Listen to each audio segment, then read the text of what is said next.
Hello മക്കളെ, ഈ ഒരൊറ്റ വീഡിയോയിൽ നമ്മുടെ എഫക്ട്സ് ഓഫ് ഇലക്ട്രിക് കറണ്ട് എന്ന് പറഞ്ഞ ഫസ്റ്റ് ചാപ്റ്ററിൻ്റെ കംപ്ലീറ്റ് കാര്യങ്ങൾ ഷോർട്ട് നോട്ട്സ് വെച്ചിട്ട് ഞാൻ എക്സ്പ്ലെയിൻ ചെയ്യുന്നുണ്ട്.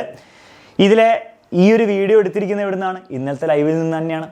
അപ്പം ഓൾറെഡി ഇന്നത്തെ ലൈവ് കണ്ടവരെന്ത് ചെയ്യാം? ഇത് കാണേണ്ട ആവശ്യം നിർബന്ധമില്ല, പക്ഷെ നിങ്ങൾക്ക് വേണമെങ്കിൽ എന്ത് ചെയ്യാം, ഒന്ന് റിവൈസ് ചെയ്യാൻ വേണ്ടി കാണാം. ഇന്നത്തെ ലൈവ് മിസ്സായവർ എന്തായാലും ഇത് കണ്ടിരിക്കണം. കാരണം ഇതിന്ന് മാത്രം, ഈ ചാപ്റ്ററിന് ഇത് മാത്രം പഠിച്ചാൽ ഒരു 80% ചോദ്യം ഈ ചാപ്റ്ററിൽ തന്നെ നിങ്ങൾക്ക് ഉത്തരം കൊടുക്കാൻ പറ്റും. 10 മാർക്കിനാണ് ചോദ്യം വരിക ഈ ചാപ്റ്ററിന്, 8 മാർക്ക് നിങ്ങൾക്ക് ഇതിന് മാത്രം കിട്ടും. അപ്പോൾ ഒരു കാരണവശാലും മിസ് ചെയ്യരുത്, അവസാനം വരെയും കാണാം, അടിപൊളിയായിട്ട് പഠിക്കാം. ഇതിൻ്റെ നോട്ട്സ് താഴെ എന്തെങ്കിലും ഡിസ്ക്രിപ്ഷനിൽ കൊടുത്തിട്ട് സോ നിങ്ങൾക്ക് ഡൗൺലോഡ് ചെയ്തെടുക്കാം. നിങ്ങൾക്ക് നിങ്ങളുടെ രീതിയിലൊക്കെ എന്ത് ചെയ്യാം, പരീക്ഷയുടെ രാവിലെ വരെ നിങ്ങൾക്ക് റിവൈസ് ചെയ്യാം. ഓക്കെ, അപ്പം അടിപൊളിയായിട്ട് കേട്ടിരിക്കാം. Okay, ready? അപ്പം നമുക്ക് എന്ത് ചെയ്യാം മക്കളെ, പണി തുടങ്ങിയാലോ? First chapter revision plus question discussion. ഇനി ഓരോ ചാപ്റ്ററും തീർത്ത് 7 ചാപ്റ്റർ നമുക്ക് രാത്രി ആകുമ്പോഴത്തേക്ക് തീർക്കണം. ഓക്കെ മക്കളെ, റെഡി സെറ്റ്? പണി തുടങ്ങാം. പണി തുടങ്ങാൻ റെഡിയാണ്? റെഡി നടിക്കുക. ഓക്കെ, ഫസ്റ്റ് ചാപ്റ്ററിന് നമുക്ക് എന്ത് ചെയ്യാം മക്കളെ, ഷോർട്ട് നോട്ട് റിവിഷൻ സ്റ്റാർട്ട് ചെയ്യാം. Okay, ready? അപ്പോൾ ഞാൻ സൂമൊക്കെ ചെയ്തിട്ട് നിങ്ങൾക്ക് കറക്റ്റ് കാണിച്ചു തരാം കേട്ടോ.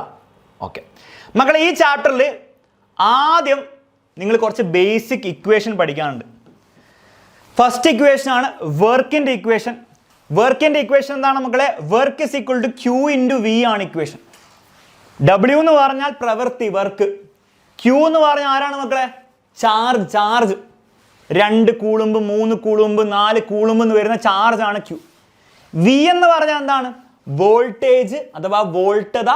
മറ്റൊരു പേരും ഉണ്ട് ഇവന്, പൊട്ടൻഷ്യൽ ഡിഫറൻസ്, പൊട്ടൻഷ്യൽ വ്യത്യാസം. അപ്പോൾ പൊട്ടൻഷ്യൽ ഡിഫറൻസ് എന്ന് പറഞ്ഞാലും വോൾട്ടേജ് എന്ന് പറഞ്ഞാലും എല്ലാം സെയിം ആണ് എന്ന് മനസ്സിലാക്കാം. അപ്പോൾ ഇത് വെച്ചൊരു ചോദ്യം പരീക്ഷയിൽ എന്താണ് 1 മാർക്കിനും 2 മാർക്കിനൊക്കെ വരും. 1 മാർക്കിനാണ് പൊതുവെ വരാറുള്ളൂ. ചോദ്യം വന്നാൽ ആൻസർ കൊടുക്കണം. കറണ്ടിൻ്റെ ഇക്വേഷൻ, അപ്പോൾ ചാർജ് ടൈം തന്നിട്ട് കറണ്ട് കണ്ടുപിടിക്കാൻ പറഞ്ഞാൽ current is equal to charge by time ഉപയോഗിക്കണം. പരീക്ഷയിൽ കറണ്ട് കണ്ടുപിടിക്കാൻ ചോദ്യം വരുന്നതിനേക്കാൾ കൂടുതൽ എന്താ വരികയെന്ന് അറിയോ? ചാർജ് കണ്ടുപിടിക്കാൻ പറയും. ചാർജ് ക്യൂ ചാർജിൻ്റെ അളവ് കണ്ടുപിടിക്കാൻ പറയും. അത് ഇന്ന സമയത്തിൽ എത്ര ചാർജ് കടന്നു പോയി എന്നൊക്കെ ചോദിക്കും. അപ്പോൾ നിങ്ങൾ എന്ത് ഉപയോഗിക്കണം? ഇതേ ഇക്വേഷൻ ഉപയോഗിക്കുക. എങ്ങനെ ഉപയോഗിക്കുക?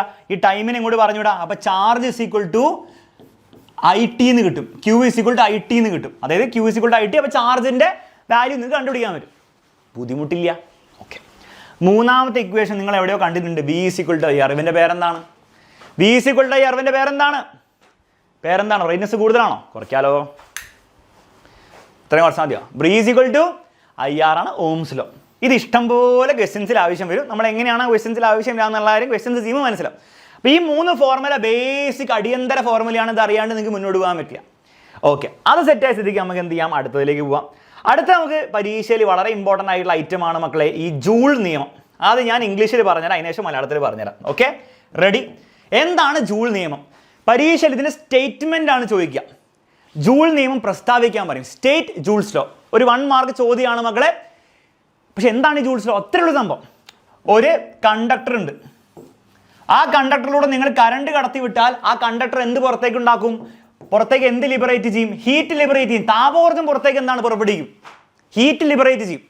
ആ ഹീറ്റിൻ്റെ അളവ് എന്താണെന്നാണ് ജൂൾസ് ലോ പറയുന്നത്. എന്താണ് അതിൻ്റെ അളവ്? ജൂൾ പറഞ്ഞു ഈ ഹീറ്റ് ഈസ് പ്രൊപ്പോർഷണൽ ടു 3 ആൾക്കാർ, കറണ്ട്, റെസിസ്റ്റൻസ്, ടൈം. കറണ്ട് അല്ല, പക്ഷെ കറണ്ടിൻ്റെ സ്ക്വയർ ആണെന്നും കൂടി പറഞ്ഞു. ഇത് നിങ്ങൾ ഇംഗ്ലീഷിലും മലയാളത്തിലും സ്റ്റേറ്റ്മെൻ്റ് ആയിട്ട് പറയാൻ നിങ്ങൾക്ക് പറ്റുവാണെങ്കിൽ ജൂൾസ് ലോയിൽ നിങ്ങൾക്ക് 1 മാർക്ക് കിട്ടും. എങ്ങനെ സ്റ്റേറ്റ്മെൻ്റ് ആക്കി പറയാം? ഹീറ്റ് ഈസ് പ്രൊപ്പോർഷണൽ ടു കറണ്ടിൻ്റെ സ്ക്വയർ, റെസിസ്റ്റൻസ്, ടൈം. ഇംഗ്ലീഷ് എങ്ങനെയാണ് പറയാൻ നോക്കിക്കോ നമ്മളെ. എൻ്റെ കൂടെ വായിച്ചോ. ഓൾറെഡി അറിയുന്നവർ എന്ത് ചെയ്യുക, റിവൈസ് ചെയ്യുക. അറിയാത്തവർ നാളെ ഒന്നും കൂടി റിവൈസ് ചെയ്യണം. The heat generated in a current carrying conductor, heat generated in a current carrying conductor is directly proportional ആണ്. എന്തിനോടൊക്കെ? 3 പേരുടെ മൾട്ടിപ്ലിക്കേഷനോട്. അതെങ്ങനെ ഇംഗ്ലീഷിൽ പറയാ? Directly proportional to the product of എന്ന് പറഞ്ഞാൽ മൾട്ടിപ്ലിക്കേഷൻ. 3 പേരുടെ പ്രോഡക്റ്റിനോട് ഡയറക്ട്ലി പ്രൊപ്പോർഷൻ ആണ്. ഇനി ആ 3 പേര് ആരൊക്കെയാന്ന് പറയാ? Square of the current in the conductor, square of the current അങ്ങനെ എഴുതി വെച്ചാലും മതി. Resistance of the conductor, resistance എന്ന് എഴുതി വെച്ചാലും മതി. And time of flow of current, എത്ര സമയം കറണ്ട് ഒഴുകി. ഈ 3 ആൾക്കാരുടെ പ്രോഡക്റ്റിനോട് ആര് പ്രൊപ്പോർഷനാണ്? ഹീറ്റ് പ്രൊപ്പോർഷനാണ്. ഇംഗ്ലീഷിലും കൂടി എഴുതി വെച്ചാൽ പരിപാടി സെറ്റാണ്. ജൂൾസ് ലോ സെറ്റാണല്ലോ മക്കളെ. ഇത് മലയാളത്തിലും കൂടി പഠിച്ചു വെക്കണം. ഓക്കെ, നമുക്ക് വായിച്ചു നോക്കാം മലയാളത്തിൽ എന്താണ് സ്റ്റേറ്റ്മെന്റ്. സെയിം സ്റ്റേറ്റ്മെന്റ് തന്നെയാണ്.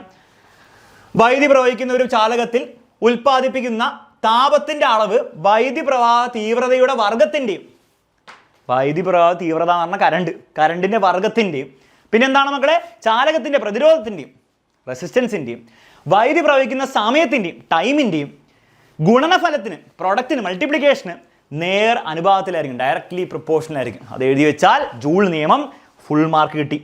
സെറ്റാണോ? ഈ ഇക്വേഷൻ എഴുതി വെക്കേണ്ട ആവശ്യമില്ല കേട്ടോ, ഇത് വെറുതെയാണ്. സ്റ്റേറ്റ്മെന്റ് സെറ്റാണോ മക്കളെ? സെറ്റാണെന്ന് പറയാം കേട്ടോ. സെറ്റാണെന്ന് പറയണം. ഓരോ ടോപ്പിക് കഴിയുമ്പോൾ സെറ്റാണെന്ന് പറയണം കേട്ടോ. ഓക്കെ, ഇനി ഈ സ്റ്റേറ്റ്മെന്റ് മാത്രം പഠിച്ചാൽ പോരാ. ഇന്ന് കുറച്ച് ഇക്വേഷൻസ് ഉണ്ട്, വളരെ ഇമ്പോർട്ടൻറ്റ് ഇക്വേഷൻസ് ആണ്. 3 ഇക്വേഷൻസ് ഉണ്ട് മക്കളെ. 3ഉം എക്സ്ട്രീംലി ഇമ്പോർട്ടൻ്റ് ആയുള്ള ഇക്വേഷൻസ് ആണ്. ഒന്നെന്താണ് മക്കളെ, heat is equal to I²RT, നമ്മൾ ആദ്യം കണ്ടതുപോലെ തന്നെ. രണ്ടാമത്തെ ഇക്വേഷൻ V²/R×T. മൂന്നാമത്തെ ഇക്വേഷൻ V×I×T. 3ഉം ബൈ ഹാർട്ട് പഠിച്ചു വെക്കുക. I²RT, V²/R×T, മൂന്നാമത്തത് VIT. സെറ്റാണ്.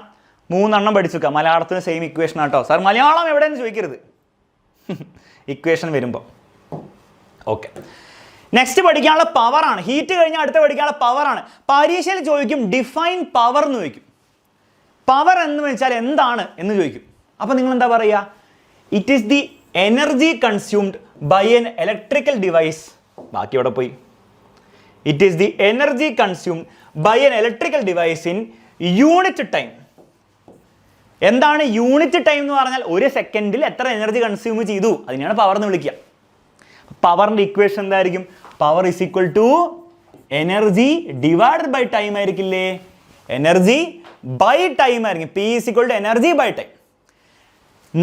നമ്മളെ സംബന്ധിച്ചിടത്തോളം എനർജി എന്ന് പറഞ്ഞാൽ എന്താണ്? എനർജി ബൈ ടൈം ആണ്. പക്ഷെ നമുക്ക് എനർജി എന്ന് പറഞ്ഞാൽ എന്ത് എനർജിയാ? ഹീറ്റ് എനർജിയാണ് ഈ ചാപ്റ്ററിൽ മൊത്തം. അപ്പം എനിക്ക് ഹീറ്റ് ബൈ ടൈം എന്ന് എഴുതാം. പവറിനെ എനിക്ക് എന്ത് എഴുതാം? ഹീറ്റ് ബൈ ടൈം എന്ന് എഴുതാം. അപ്പം ഹീറ്റിൻ്റെ 3 ഇക്വേഷന് ടൈം കൊണ്ട് ഡിവൈഡ് ചെയ്ത് കളഞ്ഞാൽ എനിക്ക് പവറിൻ്റെ ഇക്വേഷൻസ് കിട്ടും. അപ്പോൾ ഈ ഹീറ്റിൻ്റെ ഫസ്റ്റ് I²RT എന്ന് പറഞ്ഞ ഇക്വേഷൻ ടൈമിനെ ഡിവൈഡ് ചെയ്ത് കളഞ്ഞാൽ അപ്പോൾ ടൈം പോവും. അപ്പോൾ I²R ഉണ്ടാവുക. അതാണ് പവറിൻ്റെ ആദ്യത്തെ ഇക്വേഷൻ I²R. ഹീറ്റിൻ്റെ രണ്ടാമത്തെ ഇക്വേഷൻ V²/R×T ടൈം എടുത്ത് കളഞ്ഞാൽ പവറിൻ്റെ ഇക്വേഷൻ കിട്ടി V²/R. മൂന്നാമത്തെ ഇക്വേഷൻ ടൈം എടുത്ത് കളഞ്ഞാൽ പവറിൻ്റെ മൂന്നാമത്തെ ഇക്വേഷൻ കിട്ടി V×I. പവറിന്റെ ഇക്വേഷൻ സെപ്പറേറ്റ് പഠിക്കേണ്ട ആവശ്യമുണ്ടോ? വേണ്ട. ഹീറ്റിന്റെ ഇക്വേഷൻ പഠിച്ചു നോക്കുക, ടൈം ഒഴിവാക്കുക. കാരണം പവർ എന്ന് പറഞ്ഞാൽ ഇറ്റ് ഈസ് എനർജി കൺസ്യൂംഡ്, അഥവാ ഹീറ്റ് കൺസ്യൂംഡ് പെർ ടൈം ആണ്. സെറ്റാണോ? മനസ്സിലാക്കുന്നുണ്ടോ? ഓക്കെ, ബുദ്ധിമുട്ടില്ല അത് മനസ്സിലാക്കാൻ? റെഡിയാണ് മക്കളെ? സെറ്റാണ്. ഇതുവരെ ബുദ്ധിമുട്ടൊന്നും ഉണ്ടായില്ല. സിമ്പിൾ കാര്യങ്ങളാണ്. മലയാളത്തിൽ പവറിന്റെ ഡെഫിനിഷൻ യൂണിറ്റ് സമയത്തിൽ ഒരു വൈദ്യുതി ഉപകരണം വിനിയോഗിക്കുന്ന ഊർജ്ജമാണ് എന്ത്? പവർ. പവറിന്റെ SI യൂണിറ്റ് എന്താണ് മക്കളെ? വാട്ടാണ്. അപ്പോൾ സാർ ഹീറ്റിന്റെ SI യൂണിറ്റ് എന്താണ്? ഹീറ്റ് ഒരു തരം എനർജിയാണ്. എനർജിയുടെയും വർക്കിന്റെയും ഒക്കെ SI യൂണിറ്റ് എന്താണ് മക്കളെ? ജൂൾസ് ആണ്. സോ ഹീറ്റിന്റെ SI യൂണിറ്റ് ജൂൾസും പവറിന്റെ SI യൂണിറ്റ് വാട്ടുമാണ്. പവറിന്റെ 3 ഇക്വേഷൻ സെറ്റാണ്. ബുദ്ധിമുട്ടില്ല മക്കളെ. പ്രോബ്ലംസ് ഈ ചാപ്റ്ററിൽ പ്രോബ്ലംസ് ചെയ്യാൻ വേണ്ടിയുള്ള കാര്യങ്ങളൊക്കെ ആയി.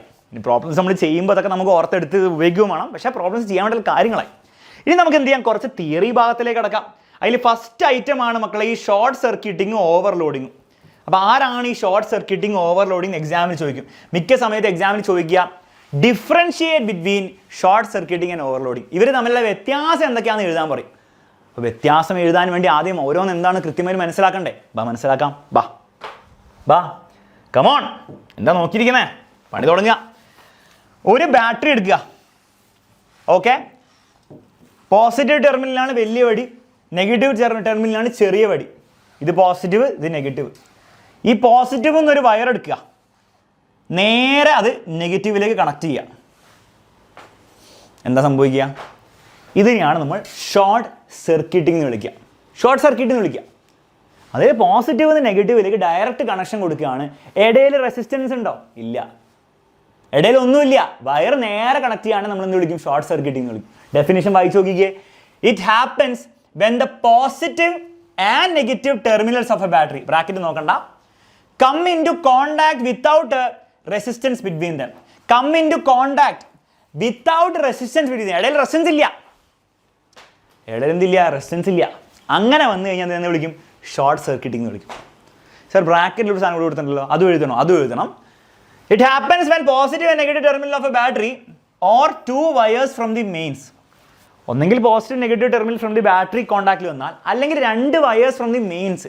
മെയിൻസ് എന്ന് പറഞ്ഞാൽ KCB എന്ന് വരുന്ന 2 വയേഴ്സ് ഏതാണ് ആ 2 വയേഴ്സ്? മൂന്നാമത്തെ ചാപ്റ്ററിൽ നമ്മൾ പഠിക്കുന്നുണ്ട്. ഒരു റെഡ് കളർ വയറും പിന്നെ ഒരു ബ്ലാക്ക് കളർ വയറാണ്. ബ്ലാക്ക് കളറിനെ തൽക്കാലം ഞാൻ നീല കളർ കാണിക്കാം. ബ്ലാക്ക് ബാക്ക്ഗ്രൗണ്ടിൽ ബ്ലാക്ക് കളർ കാണിക്കാൻ പറ്റില്ലോ. ഇവരെന്താണ് വിളിക്കുക മക്കളെ? 2 വയേഴ്സിനെ വിളിക്കുന്ന പേരെന്താണ്? സർ, ഒരു ഫേസ് വയറും പിന്നെ ഒരു ന്യൂട്രൽ വയറും. ഇതാണ് 2 വയേഴ്സ് ഫ്രം ദ മെയിൻസ് എന്ന് പറഞ്ഞാൽ. അവര് കോണ്ടാക്റ്റിൽ വന്നാലും ഷോർട്ട് സർക്യൂട്ടിംഗ് ആണ്, without resistance. Phase and neutral, correct, super. അങ്ങനെ വന്നു കഴിഞ്ഞാൽ എന്താണ്? ഷോർട്ട് സർക്യൂട്ടിംഗ് ആണ്. ഇത്രേ ഉള്ളൂ. ഇപ്പോൾ ഇത് എഴുതി വെച്ചാൽ മതി. പോസിറ്റീവ് നെഗറ്റീവ് ടെർമിനൽ ബാറ്ററി കോൺടാക്റ്റിൽ വന്നാൽ, അല്ലെങ്കിൽ ഫേസ് ന്യൂട്രലും കോൺടാക്റ്റിൽ വന്നാൽ നമ്മൾ എന്ത് വിളിക്കും? ഷോർട്ട് സർക്യൂട്ടിംഗ് എന്ന് വിളിക്കും. മലയാളത്തിൽ നമുക്ക് വായിച്ചു നോക്കാം. ഇതേ ഡെഫിനിഷൻ തന്നെയാണോ എന്ന് നമുക്ക് ചെക്ക് ചെയ്തേക്കാം. ബാറ്ററിയിലെ പോസിറ്റീവ് ടെർമിനലും നെഗറ്റീവ് ടെർമിനലും തമ്മിലോ മെയിൻസിലെ 2 വയറുകൾ തമ്മിലോ പ്രതിരോധമില്ലാത്ത സമ്പർക്കത്തിൽ വന്നാൽ അതിനെ നമ്മൾ എന്ത് വിളിക്കും? ഷോർട്ട് സർക്യൂട്ടിംഗ് എന്ന് വിളിക്കും. ഇതിൻ്റെ പ്രശ്നം എന്താണ് മക്കൾ? ഇങ്ങനെ വന്നു കഴിഞ്ഞാലുള്ള പ്രശ്നം എന്താണെന്ന് വെച്ച് കഴിഞ്ഞാൽ റെസിസ്റ്റൻസ് ഇല്ല. റെസിസ്റ്റൻസ് ഓൾമോസ്റ്റ് എന്താണ് മക്കളെ? 0. അപ്പോൾ എന്താ സംഭവിക്കുക? കറണ്ട് വെരി ഹൈ ആയിരിക്കും. കറണ്ട് എന്തായിരിക്കും? വെരി ഹൈ ആയിരിക്കും, ഭയങ്കര കൂടുതലായിരിക്കും. എന്ത് സംഭവിക്കാം? മെൽറ്റിംഗ് സംഭവിക്കാം, വയർ മെൽറ്റായി പോവാം, സ്പാർക്കിംഗ് സംഭവിക്കാം, അല്ല തീപിടുത്തം സംഭവിക്കാം, എന്ത് വേണം സംഭവിക്കാം. ക്ലിയർ ആണല്ലോ? അപ്പോൾ ഷോർട്ട് സർക്യൂട്ടിങ്ങിനെ പറ്റി ചോദിച്ചു കഴിഞ്ഞാൽ ഇത്ര കാര്യങ്ങളാണ് നിങ്ങൾ എഴുതി വെക്കേണ്ടത്. എന്താണ് ഓവർലോഡിങ്? മക്കൾ ഇത്രയേ ഉള്ളൂ. ഒരു എക്സ്റ്റൻഷൻ കോഡുണ്ട്. അതിലേക്ക് നിങ്ങൾ ഫ്രിഡ്ജ് കണക്ട് ചെയ്തു, AC കണക്ട് ചെയ്തു, വാഷിംഗ് മെഷീൻ കണക്ട് ചെയ്തു, TV കണക്ട് ചെയ്തു, പിന്നെന്താ കണക്ട് ചെയ്യണ്ടേ? ഒരു മൈക്രോവേവ് ഓവനും കൂടെ കണക്ട് ചെയ്തു. എല്ലാം കൂടെ അതിലേ കണക്ട് ചെയ്തു. എന്ത് സംഭവിക്കുക? ഈ സർക്യൂട്ടിന് അല്ലെങ്കിൽ ഈ എക്സ്റ്റൻഷൻ കോഡിന്, ആ കേബിളിന് താങ്ങാവുന്ന ഒരു പവർ ഉണ്ട്. അതിനേക്കാളും കൂടുതൽ പവറാണ് നിങ്ങൾ വലിച്ചെടുക്കുന്നത്, ശരിയല്ലേ? എല്ലാം കൂടെ കണക്ട് ചെയ്യുമ്പോൾ അവന് താങ്ങാവുന്നതിനേക്കാളും കൂടുതൽ പവർ നിങ്ങൾ വലിച്ചെടുക്കുകയാണ്. ഈ സന്ദർഭത്തിനെയാണ് നമ്മളെന്ന് വിളിക്കുക? ഓവർലോഡിങ്. ആ പേര് തന്നെ ഉണ്ട്, ഓവർ നിങ്ങൾ ലോഡ് ചെയ്തു ഈ സർക്യൂട്ടിനെ. ഇതാണ് ഓവർലോഡിങ്. ഇംഗ്ലീഷിൽ എഴുതി വെക്കുക. If the total power of all the appliances connected to a circuit is more than what the circuit can withstand. അങ്ങനെ അവന് താങ്ങാവുന്നതിലധികമാണെങ്കിൽ ഇറ്റ് ഈസ് കോൾഡ് ഓവർലോഡിങ്. അതിനാണ് ഓവർലോഡിങ് വിളിക്കുക. ഒരു സർക്യൂട്ടിൽ താങ്ങാവുന്നതിലധികം പവറിനെ നിങ്ങൾ വലിച്ചെടുക്കുകയാണെങ്കിൽ അതിനെ നമ്മൾ വിളിക്കും? ഓവർലോഡിങ് വിളിക്കും. ഇത്രയും വെച്ചാൽ മതി. ഇത്രയുള്ള സംഭവം. നമുക്ക് മലയാളത്തിലൂടെ വായിച്ചു നോക്കാം. ഇത് തന്നെയാണ് എഴുതി വെച്ചിരിക്കുന്നത്. ഒരു സർക്യൂട്ടിൽ താങ്ങാവുന്നതിലധികം പവർ ഉള്ള ഉപകരണങ്ങൾ പ്രവർത്തിപ്പിക്കുന്നതിനാണ് ഓവർലോഡിങ് വിളിക്കുക. ഇവിടെ എന്താ സംഭവിക്കുക? സെയിം കാര്യം സംഭവിക്കുക. കറണ്ട് ഓവർ നിങ്ങൾ വലിച്ചെടുത്താൽ വീണ്ടും ഫയർ ഉണ്ടാവാം, മെൽറ്റിംഗ് ഉണ്ടാവാം, സ്പാർക്കിംഗ് ഉണ്ടാവാം. സെയിം കാര്യങ്ങളാണ് സംഭവിക്കുക. സെറ്റാണ് മക്കളെ, ബുദ്ധിമുട്ടില്ല. അപ്പോൾ ഇത്രയും കാര്യങ്ങളാണ് നിങ്ങൾ ഷോർട്ട് സർക്യൂട്ടിംഗ്, ഓവർലോഡിങ് ഡയറക്റ്റ് ചോദ്യം വരും എക്സാമിൽ. വന്നു കഴിഞ്ഞാൽ നിങ്ങൾ എഴുതി വെക്കുക. ബുദ്ധിമുട്ടില്ല. ഇത് ഞാൻ മായ്ക്കുന്നില്ല, നാളെ കാണുമ്പോൾ നിങ്ങൾക്ക് യൂസ്ഫുൾ ആയിരിക്കും. ഇത് മായ്ക്കാം, ഇത് വൃത്തിയാടല്ലേ. ഈ നോട്ട്സ് ഞാൻ നിങ്ങൾക്ക് അയച്ചു തരും കേട്ടോ. അപ്പോൾ നാളെ ഇരുന്നിട്ട് റിവൈസ് ചെയ്യാം. ആവശ്യമുള്ള ആരും മാത്രം റിവൈസ് ചെയ്യാം. ഇതൊക്കെ ഓൾറെഡി നിങ്ങൾക്ക് അറിയുന്ന കാര്യങ്ങളാണ്. നിങ്ങൾ വീണ്ടും റിവൈസ് ചെയ്യേണ്ട ആവശ്യമില്ല. ഓൾറെഡി പഠിച്ച കാര്യങ്ങൾ വീണ്ടും പഠിച്ചുകൊണ്ടിരുന്നിട്ട് കാര്യമില്ല. അത് ഇന്ന് മാത്രം പഠിക്കാം. ഇന്ന് എന്തായാലും പഠിച്ച കാര്യങ്ങൾ വീണ്ടും പഠിക്കണം. നാളെ വീണ്ടും പഠിച്ച കാര്യങ്ങൾ പഠിക്കേണ്ട ആവശ്യമില്ല. അതായത് ഓൾറെഡി നിങ്ങൾക്ക് അറിയുന്ന കാര്യങ്ങൾ പഠിക്കേണ്ട ആവശ്യമില്ല. അറിയാത്ത കാര്യങ്ങൾ നാളെ ഒന്നുകൂടി റിവൈസ് ചെയ്യണം. റെഡി? അടുത്ത ടോപ്പിക്കിലേക്ക് പോവാം. Resistors, series and parallel. സിമ്പിളാണ് മക്കളെ. 2 ടൈപ്പ് കണക്ഷൻ ഉണ്ട്. ഒന്ന് സീരീസ് കണക്ഷൻ ശ്രേണി രീതിയിൽ, രണ്ടാമത്തത് parallel connection. 2 type connection identify ചെയ്യാൻ നിങ്ങൾക്ക് അറിയാം. ഓക്കെ, കാണുമ്പോൾ തന്നെ മനസ്സിലാവും. ഓക്കെ, ഇനി കാണുമ്പോൾ തന്നെ മനസ്സിലാവുന്നതിൽ ഇങ്ങനെ ഐഡന്റിഫൈ ചെയ്യാൻ പറഞ്ഞുതരാം കേട്ടോ മക്കളെ. സീരീസിലാണെങ്കിൽ എഫക്റ്റീവ് റെസിസ്റ്റൻസിന്റെ ഫോർമുല എന്താണ്? സഫല പ്രതിരോധത്തിന്റെ ഫോർമുല എന്താണ് മക്കളെ? R effective is equal to R1 plus R2. Just 2 പേരും പിടിച്ച് ആഡ് ചെയ്താൽ മതി. സാർ മൂന്നാമതൊരാളുണ്ടെങ്കിലോ പ്ലസ് R3, സാർ നാലാമതുണ്ടെങ്കിലോ പ്ലസ് R4. ആരൊക്കെ ഉണ്ടോ അവരൊക്കെ പിടിച്ച് ആഡ് ചെയ്താൽ സീരീസിലെ എഫക്റ്റീവ് റെസിസ്റ്റൻസിന്റെ ഫോർമുല സിമ്പിളാണ്, ബുദ്ധിമുട്ടൊന്നുമില്ല. എന്നാൽ പാരലലിൽ കണക്ട് ചെയ്താലോ? പാരലലിൽ കണക്ട് ചെയ്താൽ എഫക്റ്റീവ് റെസിസ്റ്റൻസിന്റെ ഫോർമുല നോക്കുക. 1/R effective is equal to 1/R1 plus 1/R2. സാർ മൂന്നാമതൊരാളുണ്ടെങ്കിലോ പ്ലസ് 1/R3 കൂടി ഇട്ട് കൊടുക്കുക. സാർ നാലാമതുണ്ടെങ്കിൽ പ്ലസ് 1/R4 ഇട്ട് കൊടുക്കുക. അപ്പോൾ ഈ റെസിപ്രോക്കൽ എടുത്ത് ആഡ് ചെയ്യാം. 1/R1 plus 1/R2 plus 1/R3 1/R is equal to R effective അല്ല 1/R effective. ശ്രദ്ധിക്കണം, ഇത് ആർ എഫക്റ്റീവിൻ്റെ ഫോർമുല അല്ല, 1/r എഫക്റ്റീവിൻ്റെ ഫോർമുലയാണ്. ഓക്കെ, ഇനി ഇതിനൊരു സിമ്പിൾ ഫോർമുല കൂടി ഉണ്ട്. 2 പേര് മാത്രം വരുമ്പോൾ ഒരു ഫോർമുല ഉണ്ടല്ലോ. എന്താ ഫോർമുല? 2 പേര് മാത്രമേ ഉള്ളൂ എങ്കിൽ ആർ എഫക്റ്റീവിന് ഡയറക്റ്റ് ഫോർമുല ഉണ്ട്. It is R1 × R2 divided by R1 + R2. ഇത് പക്ഷേ 2 വരുമ്പോൾ മാത്രം ഉപയോഗിക്കാൻ പറ്റുള്ളൂ. മൂന്നാമതൊരാളും കൂടി വന്നു കഴിഞ്ഞാൽ നിങ്ങൾ ഇത് തന്നെ ഉപയോഗിക്കണം. കാരണം അവിടെ 1 + 1/r3 എന്ന് എഴുതാം. ഇവിടെ R3 കൂടെ ചേർക്കാൻ പറ്റില്ല. 2 പേര് വരുമ്പോൾ ഇത് ഉപയോഗിക്കുക, 3 or 4 പേര് വരുമ്പോൾ ഇത് ഉപയോഗിക്കുക, ബുദ്ധിമുട്ടില്ല. ഓക്കെ, ഇനി ഇതെന്താ sir? R effective N × R. മക്കളെ, ഐഡന്റിക്കൽ റെസിസ്റ്റേഴ്സ്, അതിൻ്റെ അർത്ഥം എന്താണ്? ഒരേപോലത്തെ റെസിസ്റ്റേഴ്സ്. ഇതാ ഒരു റെസിസ്റ്റർ, വേറെ റെസിസ്റ്റർ, 3 റെസിസ്റ്റർ, 4 റെസിസ്റ്റർ, എല്ലാത്തിൻ്റെയും റെസിസ്റ്റൻസ് ആറാണ്. ഇതിനെയാണ് ഐഡന്റിക്കൽ റെസിസ്റ്റേഴ്സ് എന്ന് വിളിക്കുക. ഒരേ റെസിസ്റ്റേഴ്സ്. എത്ര എണ്ണം ഉണ്ട്? N എണ്ണമുണ്ട്. N എന്ന് പറഞ്ഞാൽ 5, 10, 16 എത്ര വേണമാവാം. അങ്ങനെ ഉണ്ടെങ്കിൽ സീരീസിലാണെങ്കിൽ എഫക്റ്റീവ് റെസിസ്റ്റൻസ് കണ്ടുപിടിക്കാൻ നിങ്ങൾ ഒന്നും ചെയ്യേണ്ട, N × R അങ്ങോട്ട് ചെയ്താൽ മതി. അതായത് നിങ്ങൾ ഇമാജിൻ ചെയ്യുക, ഓരോ റെസിസ്റ്റൻസിൻ്റെ വാല്യൂ 4 Ω ആണ്. അതുപോലത്തെ ഒരു 10 എണ്ണം ഉണ്ട്. എത്രയായിരിക്കും എഫക്റ്റീവ് റെസിസ്റ്റൻസ്? പറ.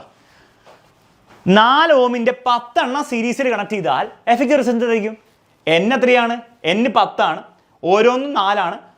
N × resistance. N എന്ന് പറഞ്ഞാൽ 10, റെസിസ്റ്റൻസ് എന്ന് പറഞ്ഞാൽ 4, 10 × 4 40 Ω. അയ്യേ, ഇത്രയുള്ളൂ സംഭവം. അയ്യേ. ഓക്കെ, അപ്പോൾ അത് മനസ്സിലായി. പക്ഷേ ഇതേ രീതിയിൽ പാരലാണ് കണക്ട് ചെയ്യുന്നെങ്കിലോ? സാർ പാരൽ എങ്ങനെ ഐഡന്റിക്കൽ ആൾക്കാരെ കണക്ട് ചെയ്യുക? ഇങ്ങനെ ഒരെണ്ണം ഇങ്ങനെ അങ്ങനെ പോകും. എല്ലാം 6 എല്ലാം പാരലാണ്. എത്ര എണ്ണം ഉണ്ട്? N എണ്ണം ഉണ്ട്. അങ്ങനെയാണ് ഫോർമുല. N × R അല്ല, R / N ആണ്. R/N ആണ്. ഒരു ചോദ്യം ചെയ്ത് നോക്കാം, അപ്പം മനസ്സിലാവും സംഭവം. ഓരോന്നും 30 Ω ആണ്. അതുപോലത്തെ ഒരു 5 എണ്ണം ഉണ്ട്. 30 Ωൻ്റെ 5 എണ്ണം പാരലൽ കണക്ട് ചെയ്തു. എഫക്റ്റീവ് റെസിസ്റ്റൻസ് സഫല പ്രതിരോധത്തിലായിരിക്കും. 30 / 5 ആണോ? 5/30 ആണോ? 30 റെസിസ്റ്റൻസ് ആണ് മുകളിൽ വരേണ്ടത്. അപ്പോൾ 30/5 എത്രയാണ്? 30/5 എത്രയാണ്? 6. 6 Ω ആണ്. ഇവരുടെ എല്ലാവരുടെയും കൂടെ ചേർത്ത് എഫക്റ്റീവ് റെസിസ്റ്റൻസ് കിട്ടാൻ പോകുന്നത്. അപ്പോൾ ഇത്രയുള്ള ആ ഫോർമുല. അത് മനസ്സിലായി? ഓക്കെ സാർ, മനസ്സിലായി, ബുദ്ധിമുട്ടൊന്നുമില്ല. ഓക്കെ, ഇനി സീരീസിൻ്റെ പാരലിൻ്റെ ഒരു കാര്യം കൂടെ പഠിക്കാനുള്ളത്, അതുകൊണ്ട് പഠിച്ചാൽ തീർന്നു. മക്കളെ, സീരീസിൽ പ്രത്യേകത എന്താണ്? സീരീസിൽ കറണ്ട് എന്തായിരിക്കും? സെയിം ആയിരിക്കും. 2 പേര് സീരീസിൽ കണക്ട് ചെയ്യുകയാണെങ്കിൽ നോക്കിക്കേ, കറണ്ട് ഇങ്ങനെ പോയി ഇവൻ്റെ ഉള്ളിൽ കൂടി പോയി, അതേ കറണ്ട് മറ്റവൻ്റെ ഉള്ളിൽ കൂടി പോകുന്നു. അപ്പോൾ കറണ്ട് എന്തായിരിക്കും? സെയിം ആയിരിക്കും. പാരലിൽ പക്ഷെ കറണ്ട് ഡിഫറൻ്റ് ആയിരിക്കും. ആലോചിച്ച് നോക്കി, 2 പേര് പാരലിൽ കണക്ട് ചെയ്താൽ, ഒരെണ്ണം ഇങ്ങനെ കണക്ട് ചെയ്ത് കഴിഞ്ഞാൽ കുറച്ച് കറണ്ട് അങ്ങോട്ട് പോകും, കുറച്ച് കറണ്ട് ഇങ്ങോട്ട് പോകും. അപ്പോൾ കറണ്ട് എന്തായിരിക്കും? ഡിഫറൻ്റ് ആയിരിക്കും. കറണ്ട് സ്പ്ലിറ്റ് ചെയ്ത് പോകും. സീരീസിൽ കറണ്ട് സെയിം ആയതുകൊണ്ട് തന്നെ വോൾട്ടേജ് ഡിഫറൻ്റ് ആയിരിക്കും. സീരീസിൽ വോൾട്ടേജ് സ്പ്ലിറ്റ് ചെയ്താൽ കിട്ടുക. ബാറ്ററിയുടെ വോൾട്ടേജ് 2 പേർക്കും കിട്ടില്ല, സ്പ്ലിറ്റ് ചെയ്താൽ കിട്ടുക. പാരലിൽ കറണ്ട് ഡിഫറൻ്റ് ആയതുകൊണ്ട് വോൾട്ടേജ് സെയിം ആയിരിക്കും. അപ്പോൾ ആ ഡിഫറൻസ് മനസ്സിലായിക്കോ. സീരീസിൽ കറണ്ട് സെയിം ആണെന്ന് ആലോചിക്കുമ്പോൾ മനസ്സിലാവും. കറണ്ട് സെയിം ആണ്, വോൾട്ടേജ് ഡിഫറൻ്റ് ആയിരിക്കും. പാരലിൽ കറണ്ട് ഡിഫറൻ്റ് ആണെന്ന് ആലോചിക്കുമ്പോൾ മനസ്സിലാവും. കറണ്ട് ഡിഫറൻ്റ് ആണ്, വോൾട്ടേജ് സെയിം ആയിരിക്കും, ഓപ്പോസിറ്റ് ആയിരിക്കും നേരെ. സീരീസിൽ കണക്ട് ചെയ്താൽ എഫക്റ്റീവ് സഫല പ്രതിരോധം, എഫക്റ്റീവ് റെസിസ്റ്റൻസ് ഇൻക്രീസ് ചെയ്യോ ഡിക്രീസ് ചെയ്യോ? ഇൻക്രീസ് ചെയ്യും. അപ്പോൾ സീരീസിൽ നിങ്ങൾ എത്രത്തോളം കൂട്ടുന്നോ അത്രത്തോളം റെസിസ്റ്റൻസ് കൂടിക്കൊണ്ടിരിക്കും. ഒരെണ്ണം കൂടി കണക്ട് ചെയ്താൽ റെസിസ്റ്റൻസ് കൂടും, ഒരെണ്ണം കൂടി കണക്ട് ചെയ്താൽ റെസിസ്റ്റൻസ് കൂടും, കൂടിക്കൊണ്ടിരിക്കുകയാണ് ചെയ്യുക. എന്നാൽ അതേ പരിപാടി നിങ്ങൾ പാരലിൽ ചെയ്താലോ? പാരലിൽ നിങ്ങൾ ഓരോ ആൾക്കാരെ കൂട്ടിക്കൊണ്ട് വരുമ്പോൾ റെസിസ്റ്റൻസ് കൂടുകയാണ് ചെയ്യുക, എഫക്റ്റീവ് റെസിസ്റ്റൻസ് കുറയുകയാണ് ചെയ്യുക, സഫല പ്രതിരോധം കുറയുകയാണ് ചെയ്യുക. അയ്യേ, മനസ്സിലാവുന്നുണ്ടോ? സഫല പ്രതിരോധം പാരലിൽ നിങ്ങൾ എത്രത്തോളം കണക്ട് ചെയ്തുകൊണ്ടിരിക്കുന്നു അത്രത്തോളം റെസിസ്റ്റൻസ് കുറഞ്ഞു വരും. അപ്പോൾ റെസിസ്റ്റൻസ് കുറയ്ക്കണമെങ്കിൽ നിങ്ങൾ പാരലിൽ കണക്ട് ചെയ്യണമെന്ന് ചുരുക്കം. ഇത്രയും കാര്യങ്ങൾ സെറ്റാണ് മക്കളെ. ബ്രൈറ്റ്നസ് ഇനിയും കുറയ്ക്കണോ? ഇനിയും ബ്രൈറ്റ്നസ് കുറച്ചാൽ അവസാനം ഒന്നും ഇല്ലാതായി പോവില്ലേ? ഇനിയും കുറയ്ക്കണോ? വേണ്ടല്ലോ. ബ്രേക്ക് ടൈം ഒക്കെ ഓൾറെഡി പറഞ്ഞു, പിള്ളേരൊന്ന് പറഞ്ഞു കൊടുത്തേ, അറിയുന്നവരൊക്കെ. ബ്രേക്ക് 2 കാര്യങ്ങൾ ലൈറ്റ് ചാർജിൽ ഇനി വന്നുകൊണ്ടിരിക്കും. എപ്പോഴാണ് ക്ലാസ് കഴിയുക, എപ്പോഴാണ് ബ്രേക്ക്. അപ്പോൾ അത് ഞാൻ എപ്പോഴും പറയില്ല, അത് നിങ്ങൾ തന്നെ പറഞ്ഞു കൊടുക്കുക. ഓക്കെ, അറിയുന്ന ആൾക്കാർ ഇവിടെ എന്തായാലും ഉണ്ടാവും, ഒന്ന് ചാറ്റിൽ ഇട്ട് കൊടുക്കുക. കാരണം എപ്പോഴും ഞാനത് പറഞ്ഞുകൊണ്ടിരുന്നാൽ എനിക്ക് അതിനെ സമയം ഉണ്ടാവുള്ളൂ. ഓക്കെ, അത് നിങ്ങൾ തന്നെ ഡീൽ ചെയ്യുക, അങ്ങോട്ടും ഇങ്ങോട്ടും ചോദിച്ച് പറഞ്ഞിട്ടാ. ഓക്കെ, നെക്സ്റ്റ് പഠിക്കാനുള്ളത്. അപ്പോൾ റെസിസ്റ്റൻസിന് അത്രയും തിയറി പഠിക്കാനുള്ളത്. ഈ ചോദ്യം വരുമ്പോഴാണ് എല്ലാവരുടെയും കിളി പോവുക. ചോദ്യം വരുമ്പോൾ ശരിയാക്കാം. റിലാക്സ് ചെയ്യും, പഠിക്കാൻ നമുക്ക് സമയമുണ്ടല്ലോ, ഫുള്ള് പഠിച്ചെടുക്കും നമ്മൾ. പരീക്ഷയിൽ ഒരു ചോദ്യം പോലും ഉത്തരം കൊടുക്കാൻ പറ്റാത്തതിൽ ഉണ്ടാവില്ല നിങ്ങൾക്ക്. നെക്സ്റ്റ് സേഫ്റ്റി വ്യൂസ് ആണ്. സേഫ്റ്റി വ്യൂസ് 2 മാർക്കിന് ചോദ്യം മിക്ക വർഷങ്ങളിൽ വരാറുണ്ട്. സേഫ്റ്റി ഫ്യൂസിൻ്റെ സിമ്പിളാണ് മക്കളെ ഇത്. ഇതിൻ്റെ ഉള്ളിലൊരു സാധനം ഉണ്ട്, അതിനെന്താ വിളിക്കുക? സേഫ്റ്റി ഫ്യൂസിൻ്റെ വയർ അഥവാ സേഫ്റ്റി ഫ്യൂസ് വയർ അല്ലെ ഫ്യൂസ് വയർ എന്ന് പറഞ്ഞാൽ മതി. ഓക്കെ, സുരക്ഷാ ഫ്യൂസ് ആണ് മലയാളത്തിൽ. എന്ത് മെറ്റീരിയൽ കൊണ്ടാണ് സേഫ്റ്റി ഫ്യൂസ് ഉണ്ടാക്കുക? ഫസ്റ്റ് 1 മാർക്ക് ചോദ്യം. എന്താണ് മെറ്റീരിയൽ മക്കളെ? Alloy of tin and lead. 2 elements ആണ് ടിന്നും ലെഡും. അതിൻ്റെ അലോയ് ആണ് മലയാളത്തിൽ ടിന്നിൻ്റെയും ലെഡിൻ്റെയും ഒരു ലോഹ സങ്കരമാണ്. അലോയ് ആണ് ആര്? നമ്മുടെ സേഫ്റ്റി ഫ്യൂസിൻ്റെ ഫ്യൂസ് വയർ മെറ്റീരിയൽ. എന്തുകൊണ്ടാണ് ഇവരെ ഉപയോഗിക്കുന്നത് സേഫ്റ്റി ഫ്യൂസ് ആയിട്ട്? അവർക്ക് ലോ മെൽറ്റിംഗ് പോയിന്റ് ആയിരിക്കും, പെട്ടെന്ന് മെൽറ്റ് ചെയ്തു പോകും, ദ്രവണാങ്കം വളരെ കുറവായിരിക്കും. അപ്പോൾ സേഫ്റ്റി ഫ്യൂസിൻ്റെ വയറിൻ്റെ പ്രത്യേകത എഴുതാൻ പറഞ്ഞു കഴിഞ്ഞാൽ ഫസ്റ്റ് എഴുതേണ്ടതാണ് മെൽറ്റിംഗ് പോയിന്റ് കുറവായിരിക്കും. രണ്ടാമത് ഒരു പ്രത്യേകത കൂടി ചോദിച്ചാൽ it is made of alloy of tin and lead എന്ന് എഴുതി വെക്കാം. ടിന്നിൻ്റെയും ലെഡിൻ്റെയും ഒരു ലോഹ സങ്കരമാണെന്ന് എഴുതി വെക്കുക. സെറ്റാണ് മക്കളെ, റെഡിയാണ് മക്കളെ, ബുദ്ധിമുട്ടില്ല. ഓക്കെ, വാട്ട് ഈസ് ഈ വർക്കിംഗ് പ്രിൻസിപ്പിൾ? പിന്നെ വർക്കിംഗ് പ്രിൻസിപ്പിൾ എന്താണ്? അതിൻ്റെ വർക്കിംഗ് ഒന്ന് മനസ്സിലാക്കാം. എടോ, ഹൈ കറണ്ട് വന്നു കഴിഞ്ഞാൽ എന്താ സംഭവിക്കുക? ഹൈ കറണ്ട് വന്നാൽ ഈ ഫ്യൂസ് വയർ എന്ത് ചെയ്യും? മെൽറ്റ് ചെയ്യും. എന്തുകൊണ്ട് മെൽറ്റ് ചെയ്യും? ഹൈ കറണ്ട് വന്നാൽ ഹൈ ഹീറ്റ് ഉണ്ടാവും, താപോർജ്ജം ഭയങ്കര അധികം ഉണ്ടാവും. ഭയങ്കര താപോർജ്ജം ഉണ്ടായാൽ ലോ മെൽറ്റിംഗ് പോയിന്റ് ആണല്ലോ ഇവന്, ദ്രവണാങ്കം വളരെ കുറവല്ലേ, അവൻ ഈസി ആയിട്ട് മെൽറ്റ് ആയി പോകും. മെൽറ്റ് ചെയ്ത് പോയി കഴിഞ്ഞാൽ വയർ പൊട്ടിക്കഴിഞ്ഞാൽ ആ ഹൈ കറണ്ട് നമ്മുടെ ഫ്രിഡ്ജിലും വാഷിംഗ് മെഷീനിലും ഒന്നും എത്തില്ല. നമ്മുടെ ഹൗസ് ഹോൾഡ് ഡിവൈസസ്, ഗാർഹിക ഉപകരണങ്ങളിൽ നിന്നാണ് പ്രൊട്ടക്റ്റഡ് ആയിരിക്കും, അവർക്ക് രക്ഷപ്പെടാം. ജീവന് ഭയപ്പെടേണ്ട ആവശ്യമില്ല, സുഖി ജീവിക്കാം. ഓക്കെ, അപ്പോൾ വർക്കിംഗ് പ്രിൻസിപ്പിൾ എന്താണ്? പ്രവർത്തന തത്വം ചോദിച്ചാൽ എന്താ പറയേണ്ടത്? ഇവിടെ എന്താ തത്വം? കറണ്ട് വരുമ്പോൾ ഇവൻ ഹീറ്റ് ഉണ്ടാക്കുന്നത് കൊണ്ടല്ലേ ഈ സാധനം വർക്ക് ചെയ്യുന്നത്. കറണ്ട് വരുമ്പോൾ അവൻ ഹീറ്റ് ഉണ്ടാക്കിയില്ല. കറണ്ട് പോയിക്കോ, ഹീറ്റില്ല എന്ന് പറഞ്ഞു കഴിഞ്ഞാൽ വർക്ക് ചെയ്യുക. അല്ലെ കറണ്ട് വരുമ്പോൾ ലൈറ്റ് ഉണ്ടാക്കി, സേഫ്റ്റി ഫ്യൂസ് കറണ്ട് വരുമ്പോൾ ലൈറ്റ് ഉണ്ടാക്കി, എന്തെങ്കിലും കാര്യമുണ്ടോ? വെറുതെ ലൈറ്റ് തന്നാൽ വാഷിംഗ് മെഷീൻ ഇപ്പോൾ പൊട്ടിപ്പോവും, ഫ്രിഡ്ജ് ഇപ്പോൾ പൊട്ടിപ്പോവും എന്ന് മനസ്സിലാക്കാന്നല്ലാണ്ട് എന്തെങ്കിലും കാര്യമുണ്ടോ? കാര്യമുള്ളത് എന്തുകൊണ്ടാണ്? കറണ്ട് വരുമ്പോൾ ഹീറ്റ് ഉണ്ടാക്കുന്നു. അപ്പോൾ എന്താണ് തത്വം? എന്താണ് മക്കളെ? Heating effect of electric current. Electric current വരുമ്പോൾ ഹീറ്റിംഗ് എഫക്റ്റ് ഉണ്ടാവുന്നു. വൈദ്യുതിയുടെ താപഫലം അല്ലെ താപന ഫലമാണ് ഇവൻ്റെ വർക്കിംഗ് പ്രിൻസിപ്പിൾ ചോദിച്ചാൽ എഴുതി വെക്കണം. ക്ലിയർ ആണല്ലോ? ഷെറ്റ്. എന്നാ വർക്കിംഗ് ചോദിച്ചാലോ? വർക്കിംഗ് എഴുതി വെക്കുക. When high current flows. എന്ത് കാരണമാണ് ഹൈ കറണ്ട് ഉണ്ടാവുക എന്നും കൂടി എഴുതി വെച്ചോ. ഓവർലോഡിങ്ങോ ഷോർട്ട് സർക്യൂട്ടിങ്ങോ കാരണം. The fuse wire melts. അവൻ മെൽറ്റ് ചെയ്യും. And breaks the circuit break ചെയ്യും. Thus protecting household appliances. Household അപ്ലയൻസസിന് അതുവഴി അവൻ എന്ത് ചെയ്യും? പ്രൊട്ടക്റ്റ് ചെയ്യും. മലയാളത്തിലും വായിച്ചു നോക്കാം നമുക്ക്. സെയിം കാര്യം തന്നെ, നിങ്ങളുടെ വാക്കുകളിൽ എഴുതി വെച്ചാൽ മതി, അല്ലാണ്ട് ഇത് ബൈ ഹാർഡ് പഠിച്ചിട്ട് അതുപോലെ എഴുതി വെക്കേണ്ട ആവശ്യമൊന്നുമില്ല കേട്ടോ. സർക്യൂട്ടിൽ അനുവദനീയമായ കറണ്ടിനേക്കാൾ കൂടുതൽ കറണ്ട് ഒഴുകുമ്പോൾ ക്രമത്തിലധികം താപം ഉണ്ടാകുന്നു. ഫ്യൂസ് വയർ ഉരുകുന്നു. അമിതമായ വൈദ്യുതി പ്രവാഹം മൂലം അപകടങ്ങളിൽ നിന്ന് നമ്മുടെ ഗാർഹിക ഉപകരണങ്ങളെ സംരക്ഷിക്കുന്നു. നിങ്ങളുടെ വാക്കിൽ എഴുതി വെച്ചാൽ മതി. സെറ്റാണല്ലോ? പ്രവർത്തന തത്വം എന്താണ്? വൈദ്യുതിയുടെ താപന ഫലം അല്ല താപഫലം. ഇത്രയേ ഉള്ളൂ സുരക്ഷാ ഫ്യൂസ്. വേറെ ഒരു ചോദ്യം പോലും ഈ ഐറ്റംസ് ചോദിക്കാൻ പോകുന്നില്ല. ഇതേ ചോദിക്കാൻ പോകുന്നുള്ളൂ. ഈ ഷോർട്ട് നോട്ട്സിൻ്റെ പ്രത്യേകത എന്താ പറയുക? എല്ലാ ചോദ്യം കഴിഞ്ഞു. ഇനി എന്താ ചോദിക്കുക? സേഫ്റ്റി ഫ്യൂസിൻ്റെ. ഇനി ഒരു ചോദ്യം കൂടെ വയ്ക്കുക. സീരീസിലാണോ പാരലാണോ കണക്ട് ചെയ്യുക? അത് നമ്മൾ ചോദ്യം സെപ്പറേറ്റ് വെച്ചിട്ടുണ്ട്. ഞാൻ പറ, എന്തിനാണ് കണക്ട് ചെയ്യുക? സീരീസിലാണോ പാരലാണോ? സീരീസിലാണ് കണക്ട് ചെയ്യുക. എപ്പോഴും സേഫ്റ്റി ഫ്യൂസ്. സേഫ്റ്റി ഫ്യൂസ് എപ്പോഴും സീരീസ് ശ്രേണി രീതിയിലാണ് കണക്ട് ചെയ്യുക. ഇത്രേ ചോദിക്കുള്ളൂ, വേറെ ഒന്നും ചോദിക്കൂല. ഓക്കെ, ചാപ്റ്റർ പകുതി കഴിഞ്ഞു.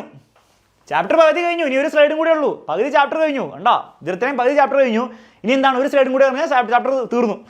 ഈ സ്ലൈഡും കൂടെ തീർന്നാൽ ചാപ്റ്റർ തീർക്കാം. ഇതിൽ പിന്നെ ചോദ്യങ്ങളാണ്. ചോദ്യങ്ങളാണ് നമ്മൾ ചെയ്യാൻ പോകുന്നത്. Okay, ready? അപ്പോൾ ഈ നോട്ട്സ് വെച്ചുള്ള റിവിഷൻ കുറച്ചൊരു ബോറിംഗ് പാർട്ടാണ്. പക്ഷെ അത് ചെയ്ത് കഴിഞ്ഞാൽ ചാപ്റ്റർ തീർത്തു. ഒരു ചാപ്റ്റർ തീർന്നു.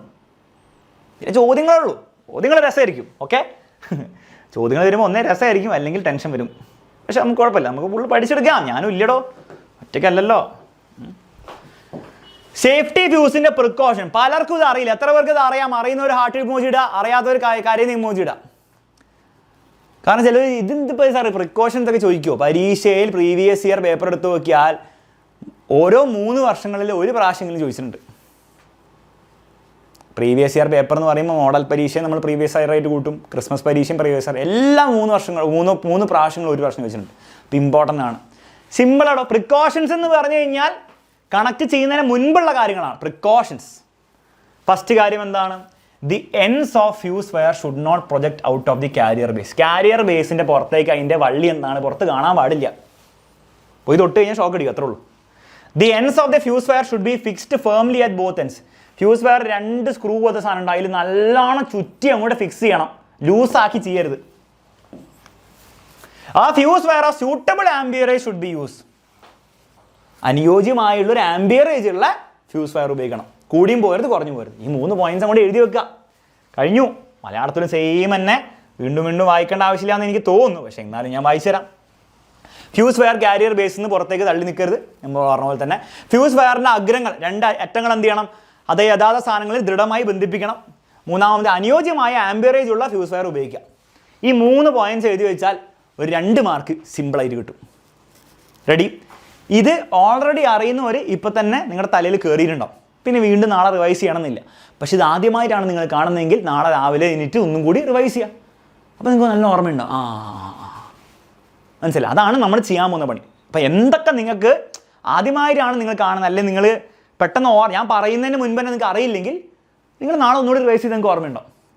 അല്ലാത്തൊരു റിവൈസ് പോലും ചെയ്യണ്ട, ഇത് മതി. ഇതാണ് റിവിഷൻ. Okay, ready?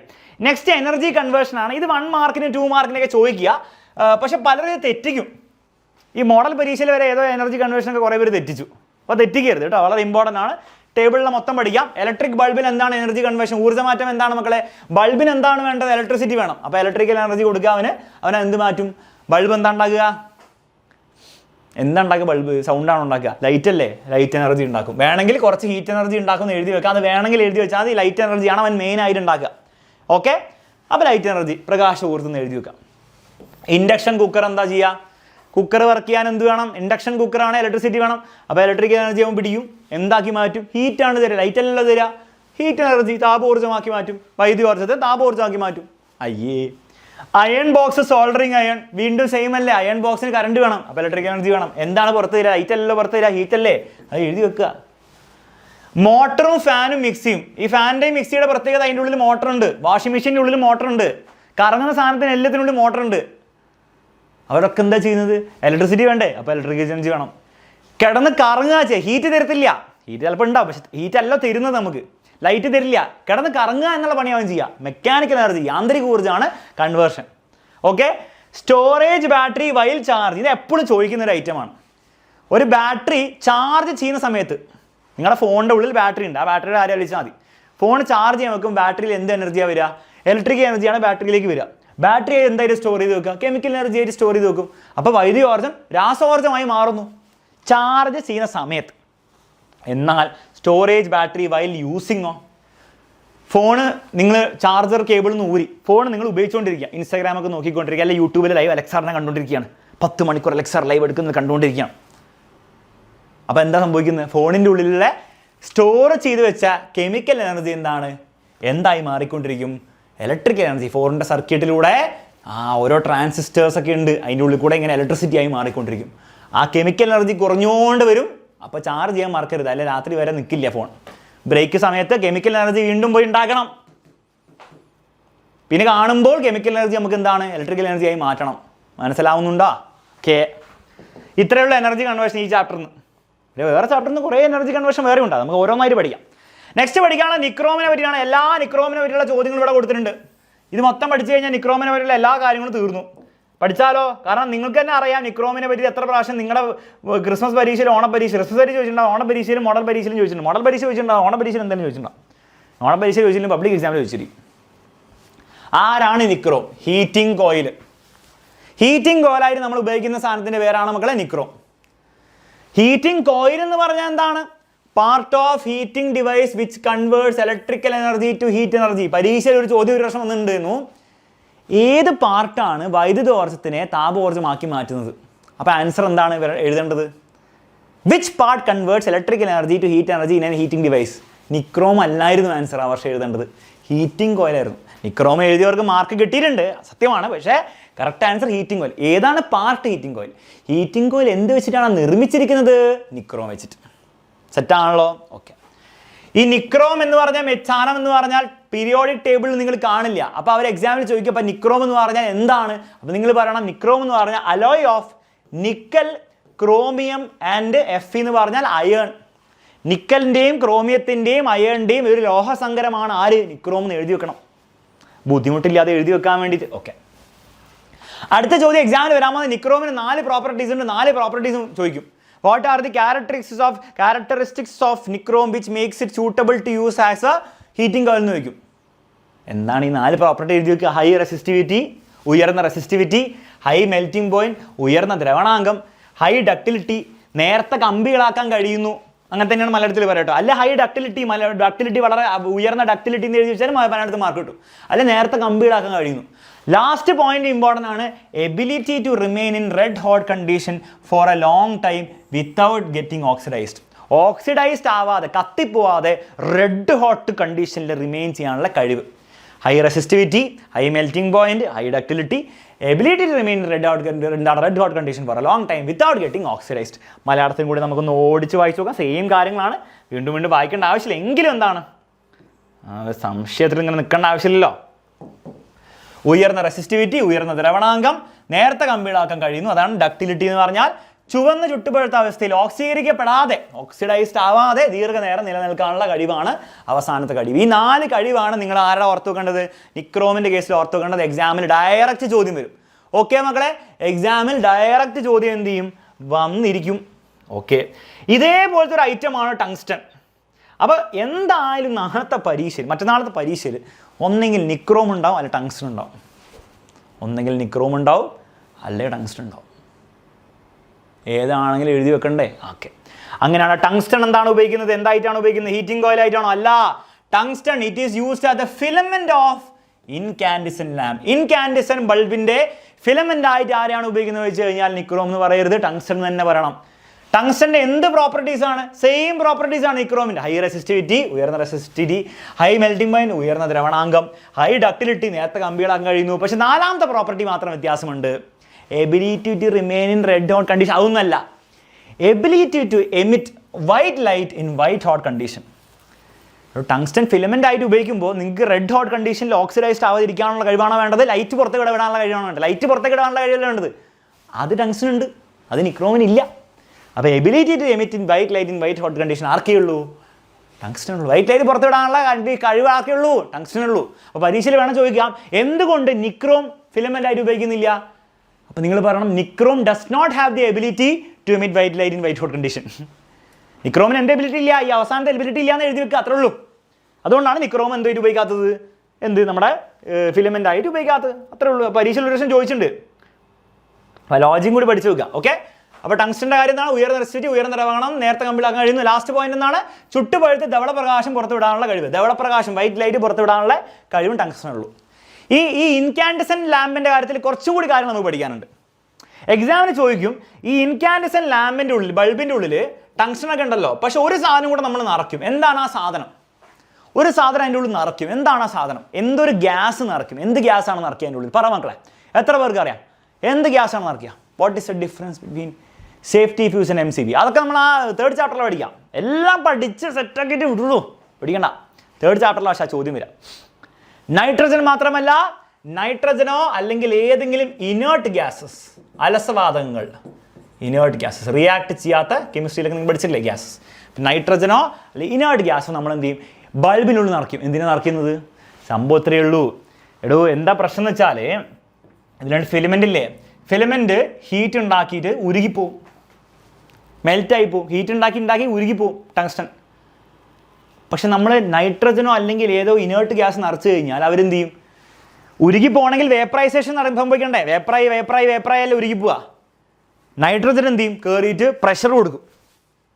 അപ്പോൾ നിക്രോമല്ല ടങ്സ്റ്റൻ മറന്നവർ, ടങ്സ്റ്റൻ ഇങ്ങനെ വേപ്പറൈസ് ചെയ്യാൻ വേണ്ടി നോക്കും, ബാഷ്പീകരിപ്പിക്കാൻ നോക്കുമ്പോൾ നൈട്രജൻ കയറിയിട്ട് നക്കട അവിടെ നിന്ന് പറഞ്ഞു തിരിച്ച് പ്രഷർ കൊടുക്കും.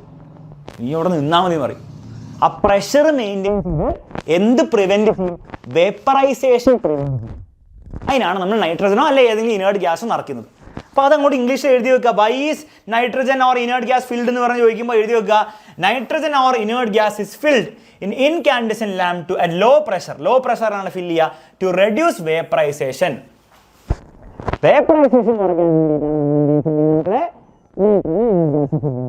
ഓൾസോ മറ്റൊരു കാര്യം കൂടെ ഉണ്ട്. ഓൾസോ ഇനേർട്ട് ഗ്യാസ് അഥവാ nitrogen will not react with the filament. ഇനേർട്ട് ഗ്യാസോ നൈട്രജൻ ആയതുകൊണ്ട് തന്നെ അത് റിയാക്ട് ചെയ്യില്ല. ഇനേർട്ട് ഗ്യാസ് അല്ല തന്നെ റിയാക്ട് ചെയ്യില്ല. നൈട്രജൻ്റെ പ്രത്യേകത എന്താണ്? ലോ പ്രഷർ നൈട്രജൻ റിയാക്ട് ചെയ്യില്ല. അപ്പോൾ പരീക്ഷയിൽ ചോദിക്കും ഈ ഇൻകാൻഡസെന്റ് മൈക്ക് പോയോ? മൈക്ക് ഇങ്ങനായി. മൈക്ക് ഇങ്ങനെ. ഇപ്പം ശരി ഒന്ന് നേരാക്കിയാൽ ശരിയാവുന്നുള്ളൂ കേട്ടോ. അപ്പം ശരിയല്ലേ? സെറ്റായില്ലേ? റെഡിയായോ? ഓക്കെ. സംഭവം ഒരു എക്സാമ്പിൾ ചോദിച്ചിട്ടുണ്ട്. എന്തുകൊണ്ട് ഹൈഡ്രജൻ നിറച്ചൂടാ, അല്ലെ ഓക്സിജൻ നിറച്ചൂടാ? പ്രശ്നം എന്താണ്? അവരും വേപ്പറൈസേഷൻ പ്രിവെൻറ്റ് ചെയ്യും. പക്ഷേ പ്രശ്നം എന്താണ്? ഓക്സിജനും ഹൈഡ്രജനൊക്കെ എന്ത് ചെയ്യും? നമ്മുടെ ഫിലമെൻറ്റുമായിട്ട് റിയാക്ട് ചെയ്യും. അവിടെ ഓക്സിഡേഷൻ നടക്കാം, അവിടെ ഫിലമെൻറ്റ് കത്തിയും പോവാം. അത് എഴുതി വെക്കുക. അപ്പോൾ ഹൈഡ്രജനും ഓക്സിജനും നിറയ്ക്കാൻ പറ്റില്ല, നൈട്രജനോ ഇനേർട്ട് ഗ്യാസ് നിറയ്ക്കാം. അവർ റിയാക്ട് ചെയ്യത്തില്ല. ഓക്കെ, പ്രവർത്തിക്കില്ല എന്ന് എഴുതി വെക്കണം. സെറ്റാണ്, ബുദ്ധിമുട്ടില്ല. അപ്പോൾ ഇൻകാൻഡസെന്റ് ലാമ്പും കഴിഞ്ഞു. 2 ടോപ്പിക്കും കൂടി ചാപ്റ്ററിലുള്ളൂ. ഡിസ്ചാർജ് ലാമ്പും LED ലാമ്പും കഴിഞ്ഞു. നമുക്ക് നോക്കാം. ഡിസ്ചാർജ് ലാമ്പിൻ്റെ കേസ് വരുമ്പോൾ നിങ്ങൾ ഫസ്റ്റ് ഓർത്ത് വെക്കേണ്ടത് ഡിസ്ചാർജ് ലാമ്പിൻ്റെ പാർട്സ് ആണ്. ഡിസ്ചാർജ് ലാമ്പിൽ 2 ഇലക്ട്രോഡ്സ് ഉണ്ടാവും, ഒരു ഗ്ലാസ് കവചം ഉണ്ടാവും, ഗ്ലാസ് കവർ ഉണ്ടാവും, പിന്നെ ഗ്യാസ് ഫിൽഡ് ആയിരിക്കും. അതിൻ്റെ അർത്ഥം ജസ്റ്റ് വരച്ച് കാണിച്ചു തരാം. ഒരു ഗ്ലാസ് കവർ ഉണ്ടാവും ഇങ്ങനെയല്ല, ഇങ്ങനെ ഒരു ഗ്ലാസ് കവർ ഉണ്ടാവും. ഓക്കെ, 2 ഇലക്ട്രോഡ്സ് അപ്പുറത്തും ഇപ്പുറത്തും ഉണ്ടാവും. അതിലാണ് നമ്മൾ വോൾട്ടേജ് കൊടുക്കുക. ഉള്ളിൽ എന്തുണ്ടാവും മക്കളെ? ഉള്ളിൽ ഏതെങ്കിലും ഒരു ഗ്യാസ് നമ്മൾ നിറച്ചിട്ടുണ്ടാവും. ക്ലോറിനോ ഹൈഡ്രജനോ സോഡിയം വേപ്പറോ എന്തെങ്കിലും ഒരു ഗ്യാസ് നമ്മൾ നിറച്ചിട്ടുണ്ടാവും. ഇതാണ് ഡിസ്ചാർജ് ലാമ്പിൻ്റെ സ്ട്രക്ചർ. ബുദ്ധിമുട്ടില്ല? ഓക്കെ. എക്സാമ്പിൾസ് ചോദിക്കും പരീക്ഷയിൽ. ഡിസ്ചാർജ് ലാമ്പിന് മാത്രം എക്സാമ്പിൾസ് പഠിക്കാനുണ്ട്. ഇൻകാൻഡസെന്റ് ലാമ്പ്, LED ലാമ്പിന് LED ലാമ്പുള്ളൂ. ഡിസ്ചാർജ് ലാമ്പ് പല ടൈപ്പ് ഉണ്ട്. അപ്പം 4 എണ്ണമാണ് നമുക്ക് പഠിക്കാനുള്ളത്. ആ 4 എണ്ണം ഓർത്ത് വെച്ച് നമുക്ക് സോഡിയം വേപ്പർ ലാമ്പ്, ആർക്ക് ലാമ്പ്, ഫ്ലൂറസെന്റ് ലാമ്പ്. ഇൻകാൻഡസെന്റ് അല്ല, ഫ്ലൂറസെന്റ് ലാമ്പ്. ഫ്ലൂറസെന്റ് ലാമ്പ് എന്ന് പറഞ്ഞാൽ വീട്ടിലൊക്കെ ഉള്ള പണ്ടുണ്ടായിരുന്ന ഫ്ലൂറസെന്റ്. ഇപ്പോൾ LED ലാമ്പാണ്, LED ട്യൂബ് ലൈറ്റ് ഉപയോഗിക്കുക. പണ്ടത്തെ ട്യൂബ് ലൈറ്റ് ഫ്ലൂറസെന്റ് ലാമ്പാണ്. പിന്നെ CFL എന്ന് പറഞ്ഞാൽ എന്താണ്? Compact fluorescent lamp. Basically fluorescent lamp compact ആക്കി, ചെറുതാക്കി. അപ്പോൾ ഏതൊക്കെയാണ് മക്കളെ?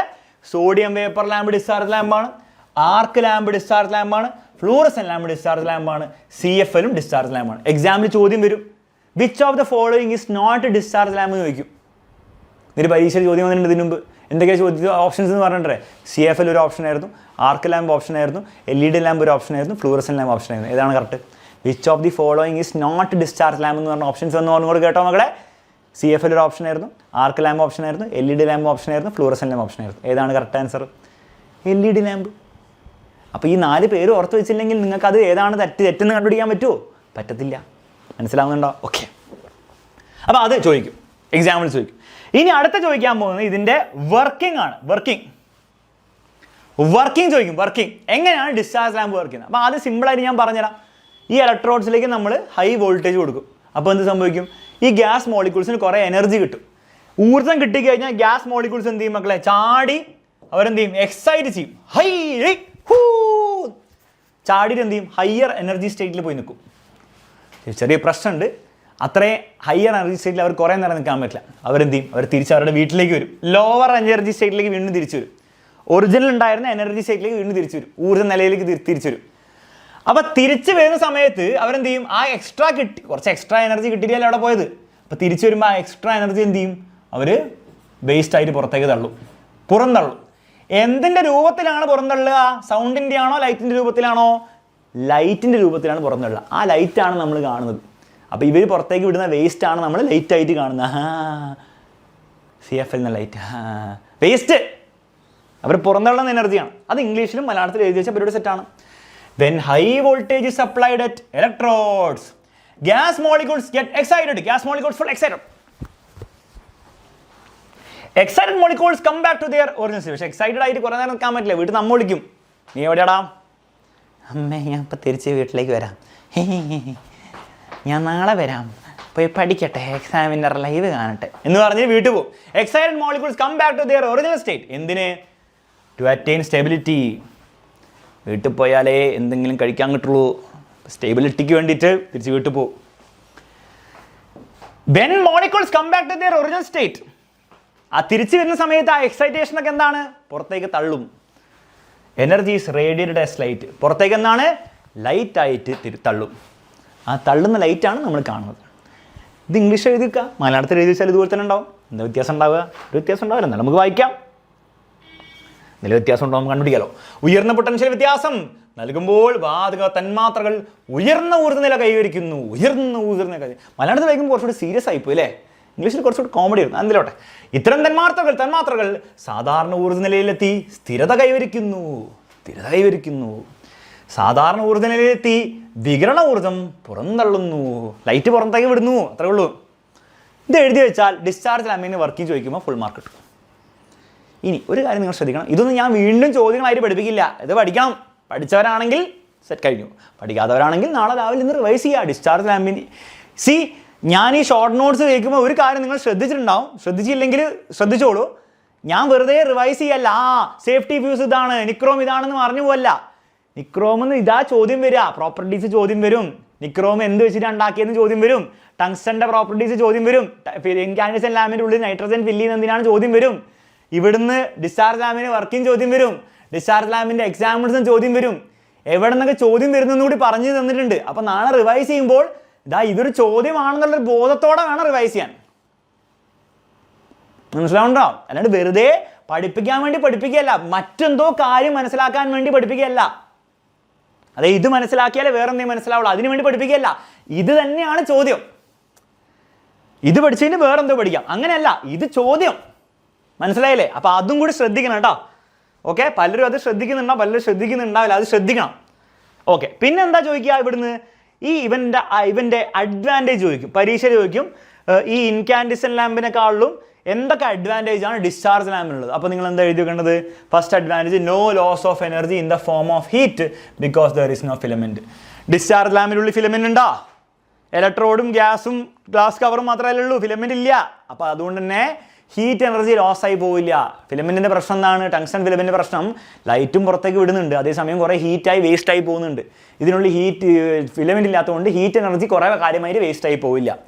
അപ്പം no loss of energy in the form of heat because there is no filament. Filament ഇല്ലാത്തതിനാൽ താപത്തിന്റെ രൂപത്തിൽ എന്താണ് ഊർജ്ജ നഷ്ടം വളരെ കുറവാണെന്ന് എഴുതാം, അല്ല ഇല്ലാന്ന് എഴുതാം.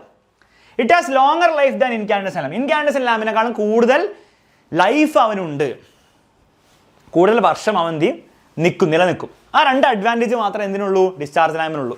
സെറ്റാണ് മക്കളെ? സെറ്റാണ്.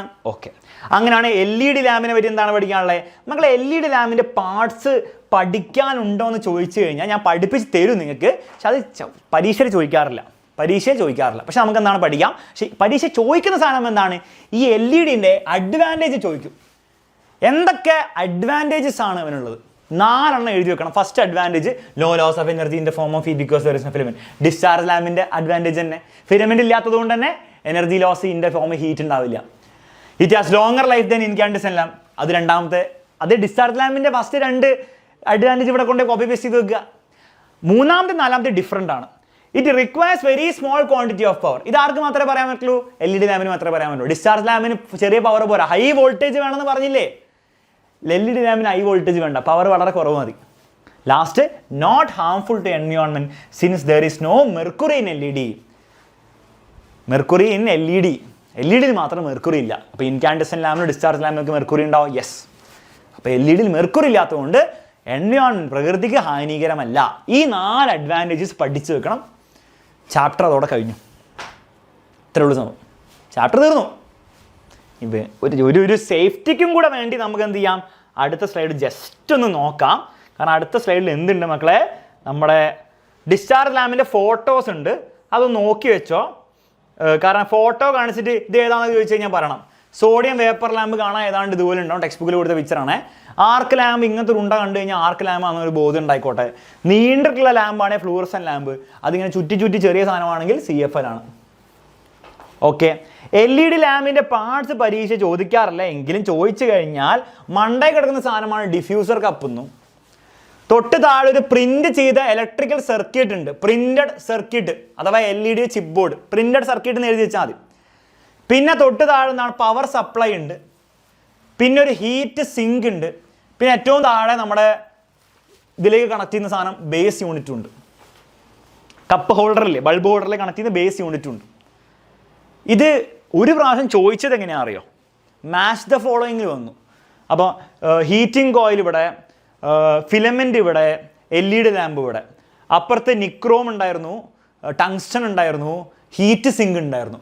അപ്പം ഹീറ്റിംഗ് കോയിൽ നിക്രോമിലേക്ക് പോവും, എന്താണ് ഇൻകാൻഡസൻ ലാമ്പ് ഫിലമെൻ്റ് ടങ്സ്റ്റണിലേക്ക് പോവും, LED ലാമ്പായിരുന്നു ഹീറ്റ് സിങ്കിലേക്ക് പോകേണ്ടത്. അപ്പോൾ പലർക്കും അന്ന് ഹീറ്റ് സിങ്ക് എന്താണെന്ന് അറിയാത്തത് കൊണ്ട് ആ കണക്ഷൻ ഉണ്ടാക്കാൻ പറ്റിയില്ല. അപ്പോൾ ഈ പേരുകൾ ഓർത്ത് വെച്ചോ. അപ്പോൾ ഡിഫ്യൂസർ കപ്പ് എന്ന് കണ്ടാൽ, ഹീറ്റ് സിങ്ക് എന്ന് കണ്ടാൽ, ബേസ് യൂണിറ്റ് എന്ന് കണ്ടാൽ, പവർ സപ്ലൈ എന്ന് കണ്ടാൽ, പ്രിന്റഡ് സർക്യൂട്ട് എന്ന് കണ്ടാൽ അത് LED ലാമ്പിലേക്ക് നിങ്ങൾ യോജിപ്പിക്കാനുള്ളൊരു ബോധം ഉണ്ടായാൽ മതി. ഇത്രയും കാര്യങ്ങൾ നിങ്ങൾ പഠിച്ചാൽ ഈ ചാപ്റ്ററിൽ നിന്നുള്ള കംപ്ലീറ്റ് തീർന്നു. ഇനി നിങ്ങൾ ആലോചിച്ചു ഈ ചാപ്റ്റർ വേറെ എന്താ ഉള്ളത്? ആലോചിച്ചു. ക്വസ്റ്റ്യൻസ് ഉണ്ട്, നമ്മൾ ചെയ്യും.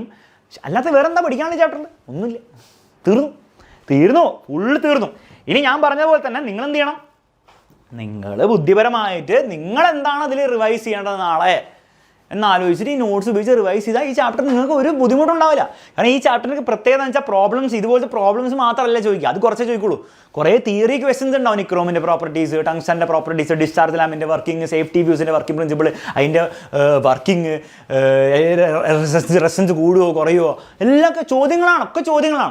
അപ്പോൾ തിയറി ഭാഗത്തുനിന്ന് ചോദ്യങ്ങൾ കുറേ വരുന്ന ചാപ്റ്ററാണ് കേട്ടോ അത്. അപ്പോൾ അത് മിസ്സാവരുത് നിങ്ങൾ.